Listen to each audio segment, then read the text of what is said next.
Hey, welcome back to the channel. It's awesome that you're tuning in, because in this video we are going to take a close look at the Pandora's Box 10th edition, the Jamma. But we already did a review about it, but I want to do an in-depth close into the Ligh-Gun situation. We're going to plug it in just to see how it's going to be actually working. We're going to combine it with an LCD, not a CRT, because I don't have the option over here. But what we're going to do is also doing chit chat about everything, how you need to connect it. And another thing is, this is not going to be super convenient, because in this particular version we need to have a special power supply that you normally find in your arcade machine. So I picked this thing up for a couple of dollars on AliExpress, but I recommend you always getting a good one. For me, it is just for a review purpose. Nevertheless, let's take a close look at it, let's connect everything, and let's talk about the light guns.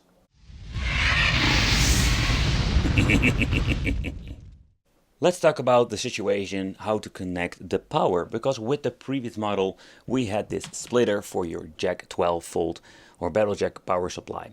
This is not what we're going to need, because we cannot even use this particular power supply. No, we do have the Jamma power supply, just call it that, and we're going to get ourselves this special attachment. Yep, so this is the thing that we're going to use. We're going to assemble this to the 12 volt line, which you can see over here.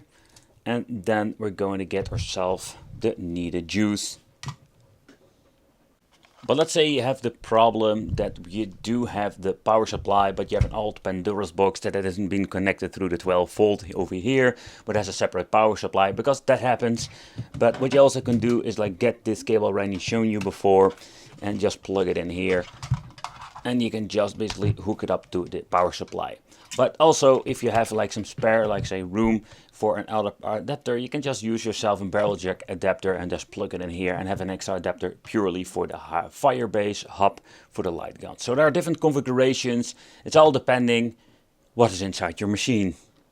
We're going to get ourselves extra connections at the front. We're going to get 2 of them for the power for the light guns, 2 for the pedals, and 2 USB for the light gun number 1 and 2. Regarding putting the sensors on your television, I really love the way how this works. When we're looking at the legs of the sensor itself, this is absolutely great. It can still slide and move around, but you can also use some putty tape or stuff like, like the clays I'm using, or some double-sided tape to assemble it and make it extra sturdy. But the overall, I say this configuration when it comes to the setup of the sensors is super easy, and I love it. So you can see that I need to press this still on, because the LED was not giving any light whatsoever. Let's move this a little bit to the corner. Okay, we're ready to set and we're ready to go. There are so many different kinds of technology, but also qualities. I already mentioned before that the grip is absolutely great. But when it comes to the solenoid, it's a different kind of version we have seen with previous videos. Think about the Gunfire and the Sinden. So it's also having a different feel. You have this spring that you can just feel in the inside, and also let's hear what it is.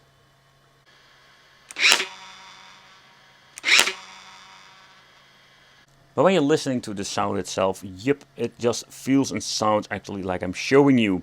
But when it comes to the experience, when you're just playing and you want to fire rapidly, it's going to be no problem whatsoever. And that is what I really like about the light gun itself.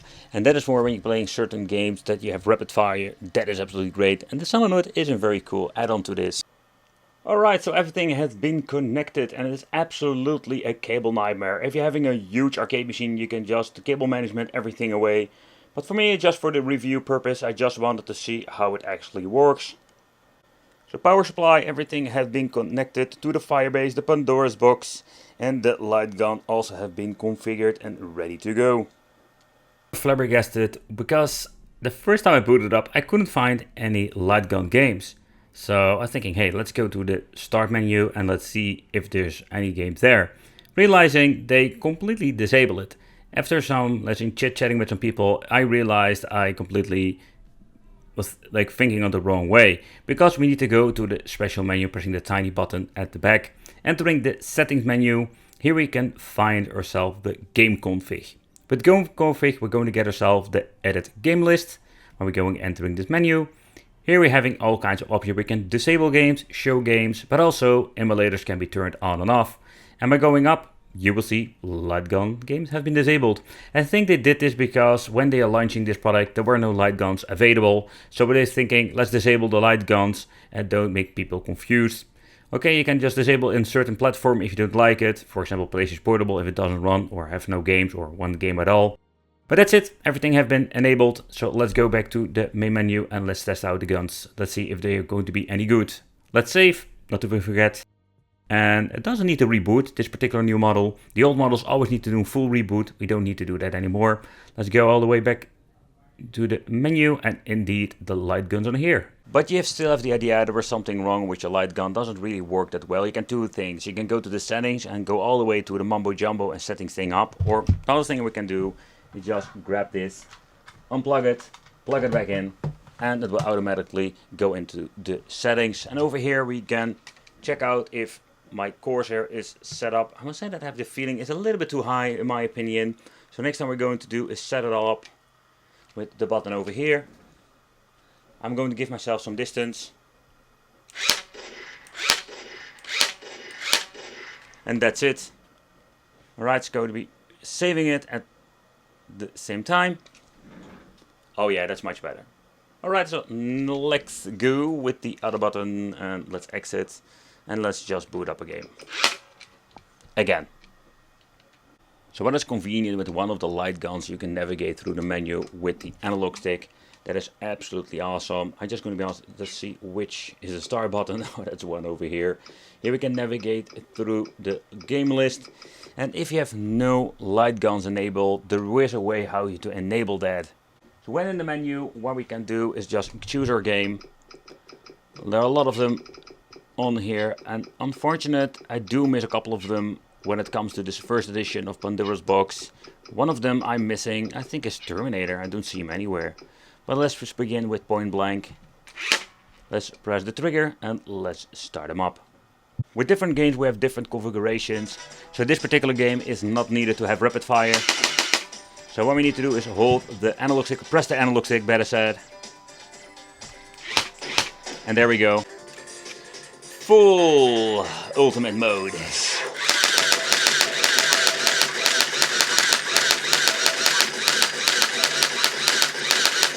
Come on! Oh yeah, there we go. So when it comes to the next game, confidential mission, we can reload with the side button, super convenient. I don't know if you can hear it from the recording, but the music looks stuttering here and there. So this first version of Pandora's box needs absolutely an update because this game is not running perfectly. But from the right distance, it's absolutely accurate. Oh, by the way, if you want to go cheating, let's go to the main menu. And with cheating I mean, you can put the crosshair on. There we go. Makes this game so much easier, so now you can just track where you're going. Oh man, that sounds really bad.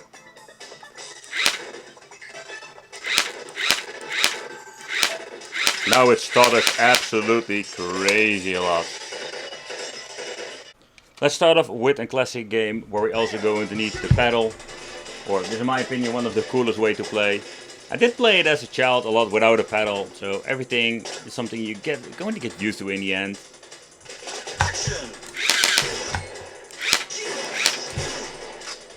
I do feel that this gun is quite accurate. I'm going to hold it like that because there's a lot of pressure on the. There's like a lot of pressure with the spring. It's absolutely crazy.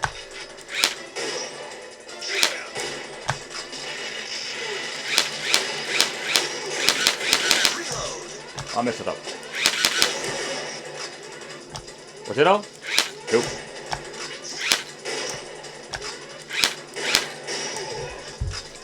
Now, I must say that when you're actually playing this game, this old school game that I played so many times on the, let's say, original PlayStation with the recoil and everything, this solenoid is absolutely great. Whew, there was a lot of differences between when it comes to the audio levels. So let's boot it up, let's get some credits in. When pressing start, it automatically gives you a credit. Let's see if this Dreamcast game seems to be running fine.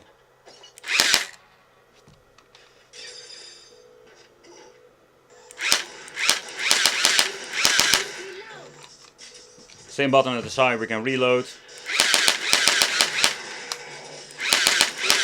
I see the pedal is being mapped.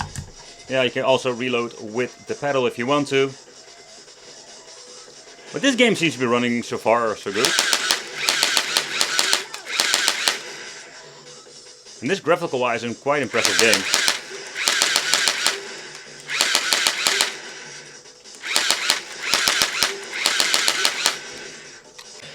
Another really cool classic one is Lethal Force. I can still remember I wanted to freaking play this on my Sega Mega Drive. I never got it to work. I don't know why that was.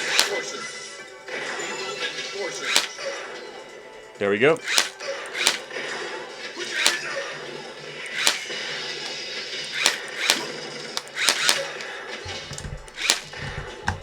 The pedal is also for reloading. So far I've tested a couple of games.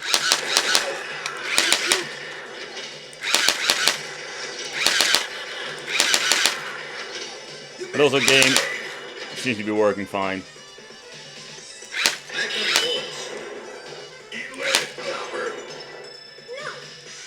So let's get into Steel Gunners, one of those, let's say, rapid fire games. I think this is absolutely a great game to test it out. So let's hold it. Let's get it into the function I want to. Alright, there we go. And this is going to be absolutely cool. And this game is freaking awesome. This is why you want to have rapid fire with a solenoid. It is just pure satisfaction.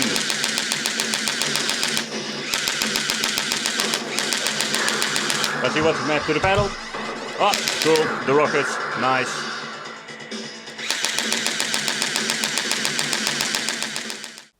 So if you want to plug in Pandora's Box 10th edition in your arcade machine and want to have light guns, this is a very easy way to go to. Take consideration with connecting the power of the hub. You need to have some different, let's say, cables, adapters, or you need a little bit more difficult than having a family edition.